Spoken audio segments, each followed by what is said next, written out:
नमस्कार दोस्तों, आइए जानते हैं माँ सरस्वती की बसंत पंचमी क्यों मनाई जाती है। क्यों इस दिन माँ सरस्वती की पूजा होती है। सृष्टि के आरंभ में जब अंधकार ही अंधकार था, जब मौन ही मौन था, जब कोई शब्द नहीं था, कोई स्वर नहीं था, कोई ज्ञान नहीं था, तब भगवान ब्रह्मा ने इस संसार की रचना की थी। लेकिन क्या आप जानते हैं कि उस समय यह संसार कितना निर्जीव, कितना नीरस, कितना उदास था। आज मैं आपको वह कहानी सुनाने जा रही हूँ जो शायद आपने पहले कभी इस तरह नहीं सुनी होगी। यह कहानी है माँ सरस्वती के अवतरण की। यह कहानी है बसंत पंचमी के महत्व की। यह कहानी है उस दिन की जब इस धरती पर पहली बार ज्ञान का प्रकाश फैला था। नमस्कार दोस्तों, आइए जानते हैं माँ सरस्वती के अवतरण के बारे में। आज की कथा अत्यंत ज्ञानवर्धक और प्रेरणादायक है। कथा शुरू करने से पहले आपसे एक विनम्र निवेदन है। शास्त्रों में कहा गया है कि अधूरी छोड़ी गई कथा दुख और पाप का कारण बनती है, इसलिए इसे अंत तक अवश्य सुनें। और अगर आप अपनी माँ से सच्चा प्रेम करते हैं तो इस वीडियो को लाइक सब्सक्राइब अवश्य करें और कमेंट में लिखें जय माँ सरस्वती, अपना समर्थन दें। और आइए बिना किसी विलंब के आरंभ करते हैं आज की प्रेरणादायक कथा। जब ब्रह्मा जी ने सृष्टि की रचना की तो उन्होंने सोचा था कि वे एक अद्भुत संसार बनाएंगे। उन्होंने पर्वत बनाए, नदियाँ बनाई, वृक्ष बनाए, पशु पक्षी बनाए और अंत में मनुष्य की रचना की। लेकिन जब उन्होंने अपनी रचना को देखा तो उनका हृदय भारी हो गया, क्योंकि उनकी रचना में कुछ कमी थी, कुछ ऐसी जो इस सृष्टि को पूर्ण नहीं बना पा रहा था। पर्वत थे लेकिन उनकी गूंज नहीं थी, नदियाँ थी लेकिन उनका कलकल स्वर नहीं था, पक्षी थे लेकिन उनकी चहचहाहट नहीं थी, मनुष्य थे लेकिन वे बेमुख थे, गूंगे थे, एक दूसरे से बात नहीं कर सकते थे। कोई भाषा नहीं थी, कोई संगीत नहीं था, कोई कला नहीं थी, कोई ज्ञान नहीं था। सब कुछ था लेकिन सब कुछ नीरस था, बेजान था। ब्रह्मा जी ने देखा कि मनुष्य भटक रहे हैं, अपने मन की बात दूसरों तक नहीं पहुंचा सकते थे, अपनी भावनाओं को व्यक्त नहीं कर सकते थे। माता अपने बच्चे को प्यार करना चाहती थी लेकिन यह कह नहीं सकती थी कि पिता अपने पुत्र को आशीर्वाद देना चाहते थे हैं, लेकिन शब्द नहीं है। प्रेमी अपनी प्रेमिका से प्रेम प्रकट करना चाहता है लेकिन भाषा नहीं है। गुरु अपने शिष्य को ज्ञान देना चाहते हैं लेकिन माध्यम नहीं है। ब्रह्मा जी का हृदय पीड़ा से भर गया। उन्होंने सोचा कि मैंने क्या किया, मैंने तो एक अधूरी सृष्टि बना दी। यह संसार तो एक कारागार बन गया है जहाँ सब कुछ होते हुए भी कुछ नहीं है। उन्हें अपनी रचना पर ग्लानि होने लगी। वे व्याकुल हो गए, उनकी आंखों में आंसू आ गए। एक पिता की तरह जिसका बच्चा बोल नहीं सकता, वैसे ही ब्रह्मा जी का हृदय दुखी हो गया। ब्रह्मा जी अपनी पीड़ा को अधिक समय तक सहन नहीं कर सके। उन्होंने निर्णय लिया कि वे भगवान विष्णु के पास जाएंगे और उनसे इस समस्या का समाधान मांगेंगे। ब्रह्मा जी शिव सागर की ओर चल पड़े, जहाँ भगवान विष्णु शेष सैया पर विराजमान थे और माता लक्ष्मी उनके चरणों की सेवा कर रही थी। जब ब्रह्मा जी वहां पहुंचे तो उनका चेहरा उतरा हुआ था, उनकी आंखें नम थी। भगवान विष्णु ने तुरंत समझ लिया कि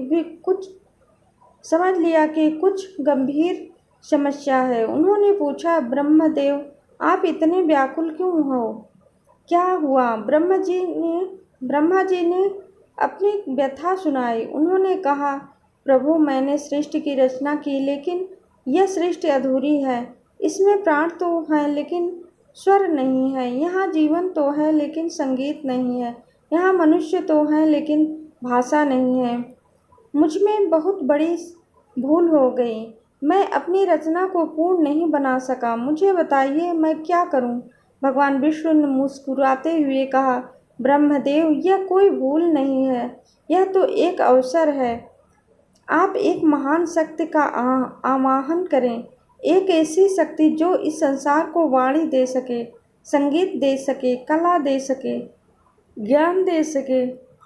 आप अपने कमंडल से जल लें और उसे धरती पर छिड़कें।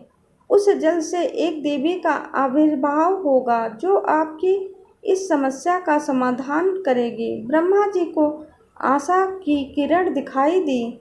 उन्होंने कहा, लेकिन प्रभु, यह देवी कौन होंगी? उनका नाम क्या होगा? भगवान विष्णु ने कहा, वे वाग देवी होंगी, वाणी की अधिष्ठात्री होंगी। देवी वे ज्ञान की देवी होंगी, कला की देवी होंगी, संगीत की देवी होंगी। उनके हाथों में बीड़ा होगी और संगीत देंगी। उनके मुख से शब्द निकलेंगे जो भाषा देंगे। उनकी कृपा से ज्ञान का प्रकाश फैलेगा। उन्हें सरस्वती कहा जाएगा क्योंकि वे सरस सरस अर्थात रसमय होंगी और वती अर्थात धारण करने वाली होंगी। ब्रह्मा जी ने भगवान विष्णु के निर्देशानुसार अपने कमंडल से जल जल लिया, लेकिन वे सोच में पड़ गए कि इस जल को कहाँ छिड़के, कौन सा स्थान इतना पवित्र होगा जहाँ ज्ञान की देवी का अवतरण हो सके, कौन सा समय इतना शुभ होगा। तभी उन्होंने देखा कि प्रकृति में एक परिवर्तन आ रहा है। सर्दी की कड़कड़ाके की ठंड धीरे धीरे कम हो रही थी। पेड़ों पर नए पत्ते आने लगे थे, फूल खिलने लगे थे, हवा में एक मधुर सुगंध फैल रही थी। सारा वातावरण प्रसन्न लग रहा था। यह वसंत ऋतु का आगमन था। ब्रह्मा जी ने सोचा, यही सही समय है जब प्रकृति स्वयं नया जीवन ले रही है, जब चारों ओर उल्लास है, जब सब कुछ नया हो रहा है, तब ज्ञान की देवी का अवतरण होना चाहिए। और वह दिन था माघ महीने के शुक्ल पक्ष की पंचमी। ब्रह्मा जी ने अपने कमंडल का जल धरती पर छिड़का और तभी एक अद्भुत संगीत चमत्कार हुआ। उस जल से एक दिव्य प्रकाश निकला। वो प्रकाश इतना तेजस्वी था कि देवता अभी अपनी आंखें बंद कर गए। धीरे धीरे वह प्रकाश एक रूप लेने लगा और उस प्रकाश से एक अत्यंत सुंदर दिव्य तेजस्वी देवी का आविर्भाव हुआ। वे श्वेत वस्त्र धारण किए हुए थी जो ज्ञान की शुद्धता का प्रतीक था। उनकी 4 भुजाएं थी। एक हाथ में वीणा थी जो संगीत और कला का प्रतीक थी। दूसरे हाथ में पुस्तक थी जो ज्ञान का प्रतीक थी। तीसरे हाथ में माला थी जो ध्यान और एकाग्रता का प्रतीक थी। और चौथे हाथ में कमल था जो पवित्रता का प्रतीक था।